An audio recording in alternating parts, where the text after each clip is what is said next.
आदमापूर हे झालं या पावन,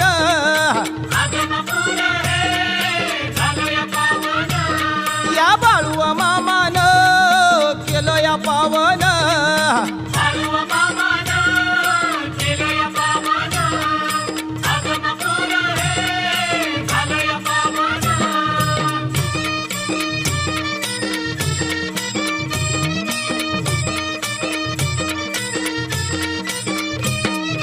फाल्गुन वद्य एकादशीला भंडारा भरतो आदमापुराला, ढोल ताशांचा नाद घुमला, भंडारा उधळू लागला तीर्थाला, भक्त हा सारा तल्लीन झाला, आनंदाने तो नाचू लागला, बाळू मामाचा महिमा वर्णीला, अरुण गुंपी या हो काव्याला, आदमापूर हे झालं या पावन.